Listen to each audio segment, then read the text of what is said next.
everyone.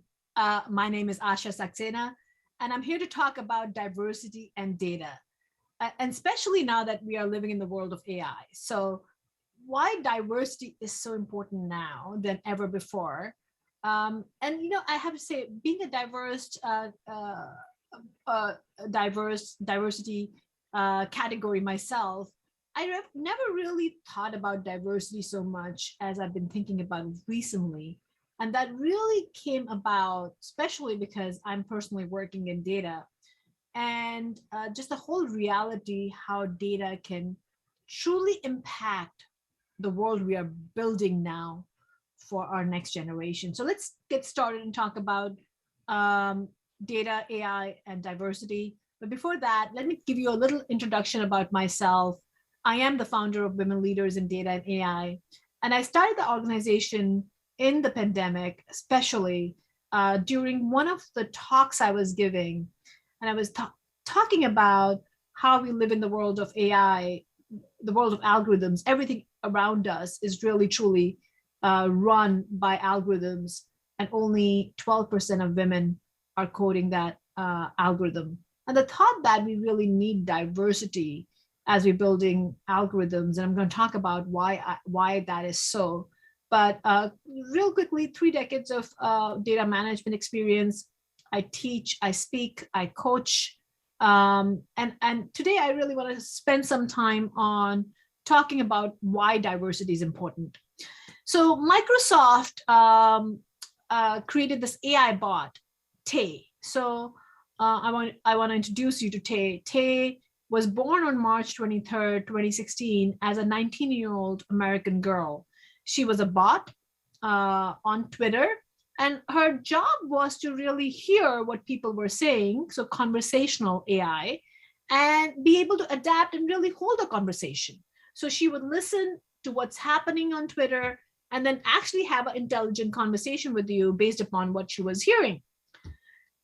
Within 16 hours of its birth, they turned into a racist and a disrespectful bot. And people who were communicating with her couldn't believe that she so quickly learned from the conversation on Twitter and became so negative. So the question is, what was the data she was consuming and why she became so angry so fast? And during the 2016 election, there was a lot of right wing against left wing. There was a lot of heated discussions in the world, and Tay was very, very quick to consume that information and become negative. Microsoft had to take her down. And if you want to Google Tay, I'm going to go back to that slide. When you Google Tay tweets, you'll be able to see a little bit more about her. So even though Microsoft was really happy to introduce a bot who could have a conversation with you, it became negative pretty quickly. We will all agree that today, 90% of our world depends upon algorithm, from how we interact on social media with each other, or if you want to call it Uber to go somewhere, or stock market, or, I say if you want to order your pizza or order food, any kind of food, we are using algorithms, and our life is run on algorithms, from Amazon trying to recommend us what books should we buy, to what electronics we need to buy. And sometimes the algorithms are predicting accurately. They're predicting what we really want. So we live in this world of algorithms. And are these algorithms fair? That's the question. They are predicting accurately based on the historical data, but are they predicting accurately? That's the question. And Amazon created this machine learning specialist where they were trying to create this recruiting engine to recruit the accurate employees for the company. And there's another story. There are quite a few stories if you want to Google. There was a financial services company which did the same thing, created an algorithm, recruiting an algorithm. And every time you put in there a woman or a she, the resume was rejected, because historically the engineers were male dominant field, and in finance the senior leaders were all male. So when they saw a woman resume come in, the machine automatically thought that it was not a good fit or was a good match because she wouldn't be successful in the job. And that's just disturbing, because the presumption of the machine is that, looking at the historical data, they're predicting the future. So really, what is the problem, right? What is the problem that we are building this algorithmic world, which we are going to live in, and we're going to design it for our future. And if we don't have diversity of data, diversity of thought, diversity of skill set, and diversity in the leadership, what kind of data we are feeding the machine? But before we talk about that, let me give you a quick tutorial on machine learning. A lot of you probably know this already, and people who don't know, it'll be a little quick tutorial for them. But how did we do programming traditionally? We would have rules, we would have data, we would say this is the logic, and we would get the answer. But in machine learning, we're giving them the answers with the data, and the machine then creates the rule to multiply and be able to learn from the data and the answers we are feeding in. So how does machine learn? We'll give a sample of data and we'll say it's a dog or a cat. Machine tries to learn the pattern and start predicting. So machine learning is what? It's a self-improving algorithm. So it improves automatically and predicts insights and informs decision-making. So it will say, this is what I learned from the data, and this is what I predict, and I'm going to help you create the decision. I learned that financial services are usually certain education background, certain gender succeed. So I'm going to inform you that that's a good candidate for you. So in supervised learning, what happens? So machine learning has supervised and unsupervised learning. And in those two categories, supervised learning, you'll say, okay, these are the different balls. This is the weight and this is the type. So we actually give the feature and we label the data and we train the model. And we say the model is trained by the data that's fed, and the machine then learns what size of the ball it is, and it predicts what ball would it be, right? So label data in supervised learning. In unsupervised learning, there's no label data. So the machine looks at the pattern and says that, all right, the weight is, if it's a higher weight and a higher height, it's a man. If it's a lower weight and a lower height, it's a woman. So they start predicting. There might be anomalies, but the models get trained on the data to be able to predict accurately.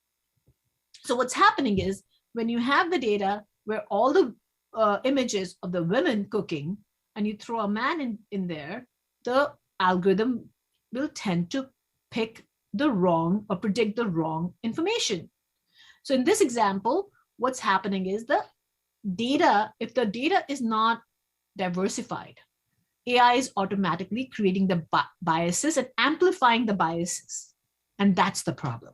The problem is that if we don't have enough data, if we don't have enough data which is diverse, our algorithms will not work and will pick up on the biases, the human biases, and amplify that in the world we are building.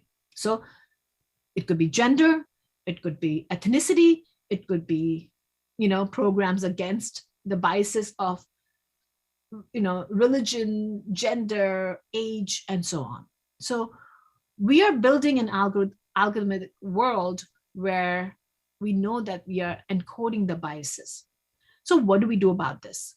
It's really, really important more than ever that we build a world which is diverse for the benefit of our next generation. It is important when you're looking at the data, you are up to date on the fast moving field of research. I was talking to a data scientist yesterday. She works for a large pharmaceutical company. And she said, Asha, because I'm a data scientist and I bring a different perspective, I pushed on the research for diagnosis on female specific cardiac disease, which they were not looking at otherwise. So if you have people on your team which comes with diverse mindset and different background, they will look at the data differently. So it's important that you have people who can look at things differently. Age, gender, race brings diversity in thoughts, which gives you a better data science team. Being responsible to make sure that you feel responsible as leaders to mitigate the biases. You want to have a fact-based conversation around potential human biases. As you're doing your data science project, you want to make sure, is that what I think? I think that North is, just making it up, North is colder, and so this is the kind of product that would sell there. So we already have some biases. We have to work with the fact base and the human biases and make them aware what are the biases that we are coding into our algorithm or building the models on. We need to make sure that we have enough data set, right? We don't have a data set of a certain type. I was talking to a large retail organization last week, and they were talking about the population in Europe and population in the US is different. So the models don't work because of the population. Similarly, the US population will not work in APAC region. So think about, do we have the right data set as we are building our models? More diverse AI community. As you're building your data science community, your artificial intelligence community, your machine learning teams, you want to make sure you bring in the diverse team. You want to keep the human in the loop, but you also want to understand what the biases humans are bringing in and how you're coding. So the whole thought about responsible AI or ethical AI is really, really critical to make sure that you have somebody on your team thinking about that. Biases is all our responsibility. It's important that we make sure that there's inclusion. So you bring different gender and ethnicity and age and social class, but you want to make sure you make it inclusive. You want to make sure that their voices are heard. It's clearly shown that diversity correlates to better performance. So if you have diverse teams, diverse leadership, you will have better performance for your team. There is lots and lots of research that says that executive teams that outperform have more women. So you want to make sure that you have the compassionate leadership, and especially in your data teams. It's important that you have diverse teams, you have compassionate leadership, you have leadership which can base the data on facts, but combine that to human sentiments. There are tons of research shown on internet, and I gave you some examples here if you want to go do a little research. But what I want to, with this presentation, urge that we are in a fortunate place of being data leaders. Are we being inclusive? Are we creating our teams which can mitigate the biases? Can we not do the mistake of building a model like Tay, who came in and became corrupted pretty quickly? We know that we can't run away from building algorithms which are going to be influenced by the data we find.